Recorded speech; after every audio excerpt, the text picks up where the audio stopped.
Olá, então dando continuidade aqui. Bom, uma coisa que a gente tem que pensar, uma vez mais, é no quanto o Rubem Fonseca, ele pretendeu, né, com a sua literatura, ele escolheu um caminho muito interessante. E é muito legal da gente pensar isso. Ontem a gente estava conversando sobre a filosofia, né, do Foucault, num grupo de pesquisa encabeçada pelo professor Mário Bruno lá da UERJ, e uma situação que surgiu à tona foi a seguinte, é que ele fala com a gente, eu até anotei aqui para não esquecer, ele fala conosco, o professor Mário Bruno, ele disse para nós uma questão que ficou muito assim, ficou me martelando, como diz o outro. Ele disse assim: ninguém pensa naturalmente. Pensamos forçados por relações. A consciência, forças externas que nos impõem um agir. Não podemos dizer eu sou isso, o refletido no espelho já é um outro. Eu fiquei pensando muito no Rubem Fonseca, sabe por quê? O Rubem Fonseca, ele como todos nós, né? Claro, evidentemente, nós somos assim. Somos seres humanos que se interrelacionam em todos os âmbitos e de todas as maneiras. Então, o Rubem Fonseca, ele foi envolvido, né, durante muito tempo com essa coisa de justiça, de lei, ele trabalhou como delegado. Então, todo o discurso que ele criou em termos literários, né, estava cercado por essa formação pessoal e psicológica, enfim, isso tudo que ele herdou da própria vida e que naturalmente ele soube, com bastante maestria, transpor para o universo da literatura. Então nós somos seres formados por forças externas que nos impõem um agir. Essa é uma ideia que também podemos correlacionar com Foucault, na medida em que ele critica, por exemplo, a fenomenologia, enfim. Eu não vou entrar muito na questão do Foucault aqui, porque senão a gente vai falar bastante e o foco aqui é o conto do Rubem Fonseca.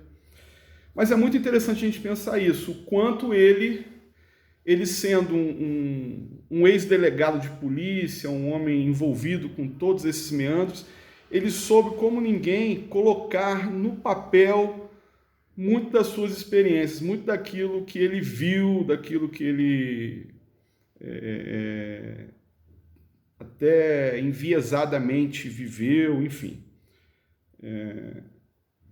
Aí a gente pode pensar, poxa, o que estava acontecendo no mundo e que também gerou, né, essa condição no Rubem de ir por esse caminho da violência. Ele, quando escolhe essa questão da violência, essa questão de um realismo rasurante, segundo a professora Beatriz Rezende, esgarçante, esse realismo sujo, a gente tem que ter em mente também as transformações que estavam acontecendo no mundo. É aquilo que eu falei para vocês, o pós-guerra. Por exemplo, na década de 60 nos Estados Unidos, a gente começou a verificar que a literatura deles também estava se transformando bastante, né? A gente começa a ver o apogeu da geração Beat, encabeçada pelo Jack Kerouac, pelo Allen Ginsberg. O Jack Kerouac ele foi acusado pelo Truman Capote. O Truman Capote era um esteta, um homem, um escritor que escrevia livros muito bem escritos, né? Enfim, ele escreveu aquele A Sangue Frio, né? Que é considerado o grande marco do romance jornalístico. Então, aí o Truman Capote, ele pegava no pé do Kerouac, dizendo que o que o Kerouac fazia não era literatura, era datilografia. Olha que interessante. Então, a geração beat, ela chegou para quebrar também o establishment de uma literatura pura, de uma literatura do alto.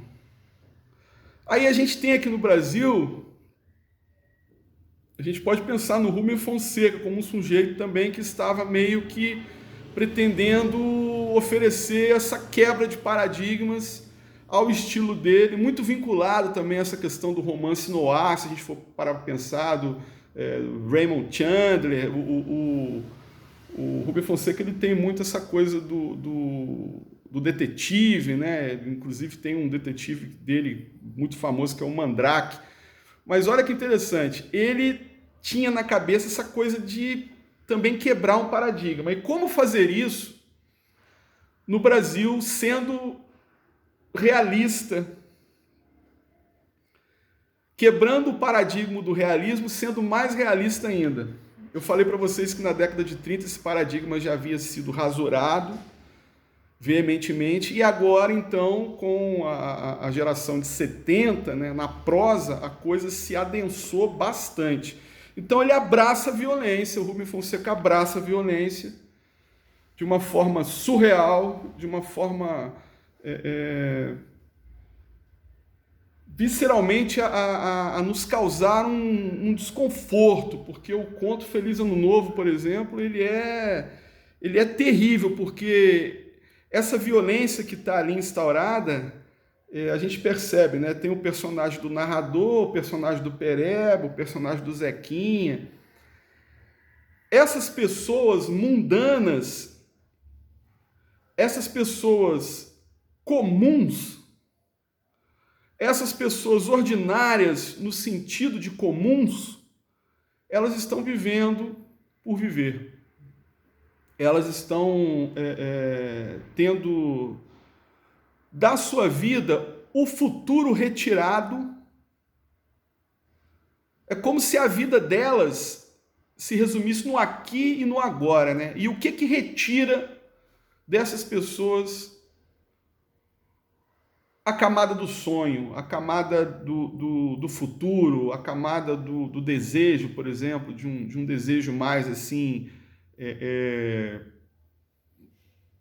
comum, o desejo comum por coisas comuns,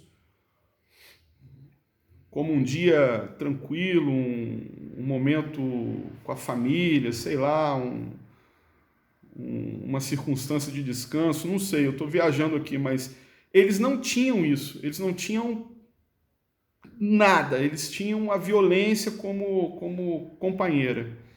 Isso é uma coisa muito... É a violência que se impõe como um elemento que desorganiza a vida deles. Saúde para vocês. Então a gente tem aqui, né, uma violência brutal que se esgota em si mesma. Deixa eu ler aqui o primeiro parágrafo. Primeiro parágrafo, né? Primeiro parágrafo. Vi na televisão que as lojas bacanas estavam vendendo adoidado roupas ricas para as madames vestirem no Réveillon. Vi também que as casas de artigos finos para comer e beber tinham vendido todo o estoque. Então já começa a ser apresentado para nós aqui uma realidade, né? A realidade daquela situação que eu falei para vocês da cidade partida do Zuenir Ventura. A realidade dos ricos e a realidade dos pobres. duas instâncias ali. O Albert Camus, quando veio ao Brasil, quem falou isso recentemente foi o professor João César de Castro Rocha, numa live, sobre, inclusive, o cobrador do Rubem Fonseca. Ele disse o seguinte, que o Albert Camus, o escritor francês, quando esteve ao Brasil, ele ficou bastante impressionado com a proximidade impertinente dessas duas instâncias. A gente chega no Rio de Janeiro, a gente confere isso ao vivo e a cores, né? A gente chega, por exemplo, no Leblon, a gente olha para o lado e tem ali o morro, a favela. Então existe essa convivência forçada de dois mundos que aparentemente não se tocam, mas que estão intimamente misturados. E cada mundo vivenciando os seus dramas. E é justamente aí que entra a literatura do Rubem Fonseca, que vai revelar para nós muito desses dramas, até no sentido de mostrar os pontos de encontro desses dois mundos, que geralmente não acabam bem. É isso que a gente verifica também aqui no Feliz Ano Novo. Enfim, aí eles começam aqui, né, com essa coisa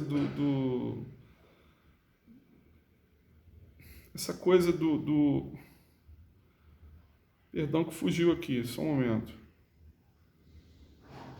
Eles estão comentando sobre a condição de vida deles, que é a pior possível. Eles estão querendo comer um frango de macumba, né? Uma questão assim bem estranha e tal. Aí tem uma parte que... Olha, vou ler para vocês, eu faço questão de ler, porque a gente tem que ter esse embate com o texto, né? Vamos lá. Acendemos uns baseados e ficamos vendo a novela. Merda! Mudamos de canal para um Bang Bang, outra bosta. Olha que interessante, dois programas que sinalizam ideais. Tanto a televisão quanto o cinema interagindo aqui como elementos doutrinadores de um Estado maior, vamos colocar assim. A novela colocando sempre aquela vidinha modorrenta, classe média, imposta. A essa altura aqui, década de 70, nem podemos falar nada, porque as novelas eram realmente representativas de um mundo de ilusão. E o Bang Bang também é bem interessante, né? Porque o Bang Bang é a mitologia é a questão do épico lá dos Estados Unidos. Já que eles não tiveram literatura épica, o Bang Bang, o John Wayne, é o grande mito, né? O grande mito dos Estados Unidos. Um dos mitos fundadores dos Estados Unidos é a figura do John Wayne. Então eles estão aqui indo contra essas coisas, eles estão se colocando à margem. Eles são periferia e eles, além de periferia, eles estão se colocando mais ainda à margem. E abraçando a violência também para se colocarem à margem. Então continua aqui. As madames granfas estão todas de roupa nova. Reparem bem aquela questão que eu falei ontem para vocês do estilo de escrita do Rubem Fonseca, que é muito cotidiano, aquela linguagem que é a linguagem falada, é a linguagem que a gente escuta na rua, né? Enfim, não tem firula nenhuma. Vão entrar o ano novo dançando com os braços para o alto. Já viu como as branquelas dançam? Levantam os braços para o alto, acho que é para mostrar o sovaco. Elas querem mesmo mostrar a boceta, mas não tem culhão e mostram o sovaco. todas corneiam os maridos. Você sabia que a vida delas é dar a xoxota por aí? Isso pode ferir certos ouvidos, não é verdade? Tem pessoas que ficam assustadas com essa condição aqui que está sendo narrada, essa condição da vida real que está sendo colocada aqui, né? Mas enfim, a proposta do Rubem Fonseca é essa, é violentar até a nossa ideia de realidade. A violência também, ela parte do escritor para conosco, enquanto leitores, né? Então tem um momento aqui do conto que ele é muito importante, gente, que é o momento em que... Deixa eu ver se eu acho aqui. Ah, achei. Enfim, é quando eles invadem a casa e tal, né? Tava rolando lá uma festa de Réveillon, eles invadem a casa para assaltar e tudo mais. Então essa passagem, ela é um momento crucial aqui, porque né, a partir dessa passagem, a violência se torna mais perceptível por quem está numa condição inferior.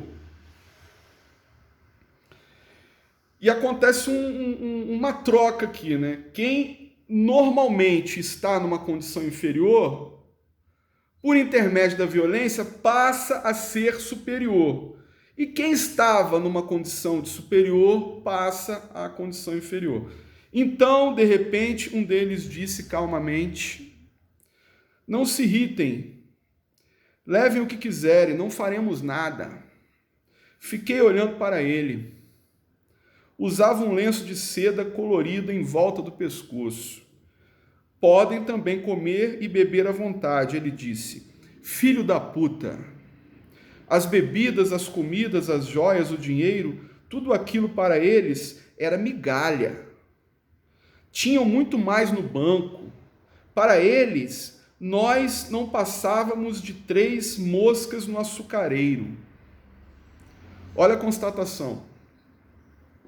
Olha a constatação do inferior, que naquela situação está se tornando superior por intermédio da violência. Então, a violência funciona aqui como algo... Eu vou dizer um contrassenso aqui. A violência aqui, neste momento, se torna algo até de certo modo positivo na cabeça do personagem aqui. Personagem sempre inferiorizado. Não estou justificando os atos dele. Estou apenas aqui analisando a questão narrativa que se impõe. Como é seu nome? Maurício, ele disse. Seu Maurício, o senhor quer se levantar, por favor? Ou seja, ele adotou uma postura, de certo modo, educada. Ele se levantou. Desamarrei os braços dele. Muito obrigado, ele disse. Vê-se que o senhor é um homem educado, instruído. Os senhores podem ir embora, que não daremos queixa à polícia. Ele disse isso olhando para os outros, que estavam quietos, apavorados no chão, e fazendo um gesto com as mãos abertas, como quem diz: calma, minha gente, já levei este bunda suja no papo. Inocêncio, você já acabou de comer? Me traz uma perna de peru dessas aí. Em cima de uma mesa tinha comida que dava para alimentar o presídio inteiro. Comi a perna de peru, apanhei a carabina 12 e carreguei os 2 canos. Seu Maurício, quer fazer o favor de chegar perto da parede? Ele se encostou na parede. Encostado não, uns 2 metros de distância, mais um pouquinho para cá. Aí, muito obrigado. Atirei bem no meio do peito dele, esvaziando os 2 canos, aquele tremendo trovão. O impacto jogou o cara com força contra a parede, ele foi escorregando lentamente e ficou sentado no chão. No peito dele tinha um buraco que dava para colocar um panetone. Bom, gente, aqui no conto nós já estamos encaminhando praticamente para o fim. E o fim, ele é revelador de uma brutalidade, digamos, sem direção. É aquilo que eu falei do Tarantino. Por isso que eu digo que o Rubem Fonseca, ele prenunciou a estética tarantinesca. Ontem, quando eu estava dizendo isso, eu como tinha falado do Sérgio Santana, eu acabei falando do Sérgio Santana, mas eu até corrigi embaixo, no comentário. Quem assistiu o vídeo com atenção reparou nisso. Eu falei de forma equivocada, é o Rubem Fonseca. Então, gente, eu penso assim, no Feliz Ano Novo, não tem assim nenhuma transformação nos personagens, tudo bem? Não ocorre nenhuma transformação nos personagens, a violência ela se instaura, né, enquanto uma espécie de paradigma, vamos colocar assim, um elemento gerenciador de vidas, porque não se tem escolha. No caso do conto Feliz Ano Novo, a gente pode pensar assim, mas a violência como um paradigma, né? Já estou finalizando aqui a minha reflexão sobre o conto. Essa violência como paradigma também ela se instaura do outro lado da cidade. Ela pode ser também um alívio imediato, uma doença, mas ela reina como um discurso imposto de poder. Ela empodera quem a abraça. A gente verifica isso no Feliz Ano Novo e a gente verifica isso no Passeio Noturno, parte 1 e 2.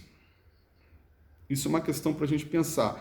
Mas aí vem uma pergunta que eu gostaria de fazer para vocês, que é a seguinte: por que a violência do pobre ela é mais visceral? Ela é mais visualmente representativa da ideia de violência? Por que será? Por que isso ocorre? O que o Rubem Fonseca ele tenta mostrar para nós com isso? É uma questão muito interessante para a gente poder averiguar aqui na leitura de todos esses contos. Eu tenho uma resposta possível, mas eu não vou dar para vocês. Eu ainda não vou dar para vocês. Eu gostaria que vocês pensassem sobre isso. Tudo bem? De certa maneira, eu já meio que diluí a resposta ao longo da minha fala de hoje. Mas eu gostaria que vocês constatassem isso com a leitura que fizerem. E tem um outro conto do Rubem Fonseca, que a gente vai trabalhar, a gente vai retornar ao Rubem Fonseca mais para o final do nosso curso. Tem um conto chamado O Cobrador. Esse conto é incrível, ele é fantástico. E ele marca uma mudança de posição desse indivíduo invisível na sociedade, esse indivíduo pobre, esse indivíduo desprezado, esse indivíduo que toma consciência, uma consciência ainda maior do que a violência pode fazer quando partindo das mãos dele. Então fica a dica, se vocês quiserem já adiantar aí e lerem o Cobrador, mas a gente não vai comentar sobre o Cobrador, tudo bem? Então eu vou encerrar, eu, como disse que falaria um pouco sobre o regionalismo de 30, Então eu vou gravar um comentáriozinho breve sobre o regionalismo de 30 e amanhã a gente dá prosseguimento a ele, tudo bem? Então vai ser uma coisa bem rápida, tá? Hoje nós teremos 3 vídeos. Então vamos lá, eu vou encerrar aqui para começar a gravar o próximo.